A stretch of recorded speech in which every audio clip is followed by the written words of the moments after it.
Thank you, Mr. Speaker. So I rise in strong opposition to this legislation. It's the so-called rules package. I can't wait for that term limits vote here.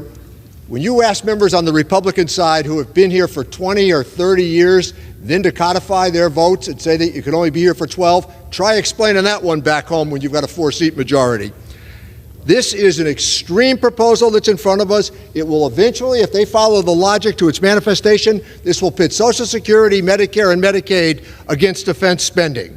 Our seniors will be sold out, our military will be sold out, and the full faith and credit of the United States will be under threat, all in the quest to organize the House. The gentleman from South Dakota, nice enough fellow, he said people are making a lot about the chaos that ensued here over 4 days, and particularly last Saturday morning.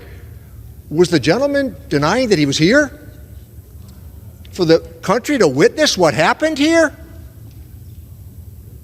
This is part of a rules package that is being foisted upon the American people by a small minority within the Republican Party, and we ought to turn it down. Greetings, friends. I have shocking news to inform you all about today. Republicans are now signaling that they are ready to make huge benefit cuts to Social Security and Medicare. But top Democrats have proposed 3 new bills to try and prevent these benefit cuts from happening.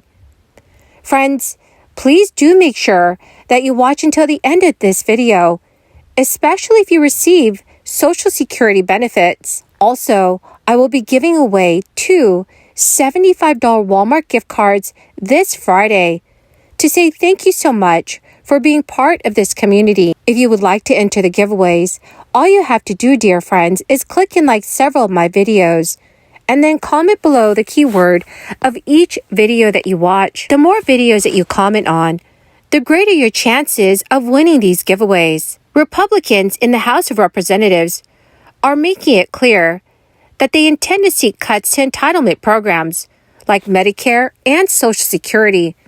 With their new majority in the 118th Congress, their plans to target healthcare programs follow demands from a group of conservatives that helped elect House Speaker Kevin McCarthy over the weekend. According to CNN News, those lawmakers have sought across-the-board spending cuts in order to tackle the growing national debt. But in the narrow House GOP majority, Kevin McCarthy can only afford to lose just 4 votes on any bill. As part of his list of concessions to conservatives, McCarthy reportedly agreed to cap spending for the next year at fiscal 2022 levels, which would amount to over $130 billion in cuts from last month's $1.7 trillion government funding bill.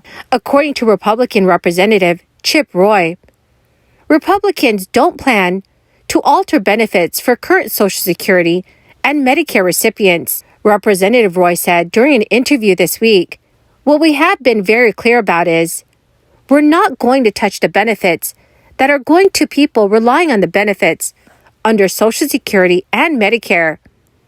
But we all have to be honest about sitting at the table and figure out how we are going to make those work and how we are going to deal with spending." The Republican Study Committee proposed a budget for fiscal 2023 that would gradually increase the eligibility ages for Social Security and Medicare and change the Social Security benefit formula for people 54 and younger, while not changing it for people closer to receiving benefits. So Democrats are likely to oppose those changes, as well as any cuts to Social Security and Medicare, and an ensuing standoff could result in another government shutdown. The 2018 to 2019 lapse in federal funding lasted 35 days. Democratic Representative Rosa DeLauro, the top Democrat on the House Appropriations Committee, warned last week that Republicans were all but guaranteeing a shutdown by demanding to cap spending at fiscal 2022 levels.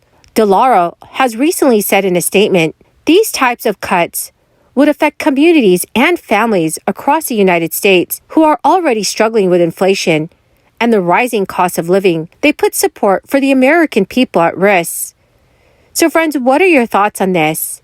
Please let me know your thoughts in the comments section below. The Protecting and Preserving Social Security Act was one bill that was proposed last year by Democratic Senator Mazie Hirono and U.S. House of Representatives member Ted Deutsch, and was introduced after initially being proposed in 2019. The bill proposes to push out the depletion of the old age, survivors, and disability insurance until 2052, and also reduce the federal budget deficit by $12.3 trillion over the next 75 years. The proposal is to phase out the benefit base, or the maximum amount of earnings that people pay Social Security taxes on.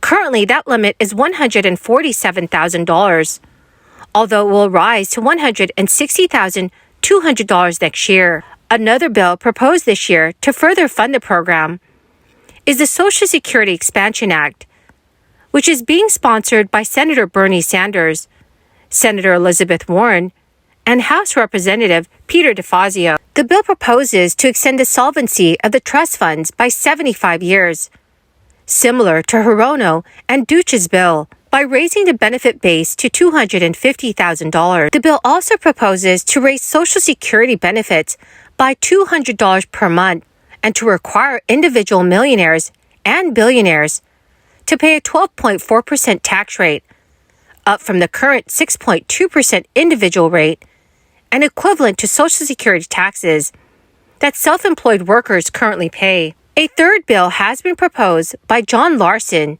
chairman of the House Ways and Means Social Security Subcommittee. His bill also has 200 co-sponsors in the House, so similar to the two other bills, John Larson's bill would increase the benefit base on which Social Security taxes are paid to $400,000. The bill would also increase average benefits by 2%. However, many of the proposed benefit adjustments in John Larson's bill are only temporary and will last for 5 years. Well, my amazing and beautiful dear friends, that is the end of my daily stimulus update video for this Monday. Friends, I want to say thank you so much for being here every day and watching the new videos that I post. To say thank you and show my appreciation, I will be announcing 2 new winners for the Walmart gift card giveaway this coming Friday. If you would like to enter the weekly giveaways, all you have to do is click and like several of my videos and then comment below the keyword of each video that you watch. My friends, the more videos that you comment on, the greater your chances of winning these giveaways. Thank you and have a wonderful and very blessed week.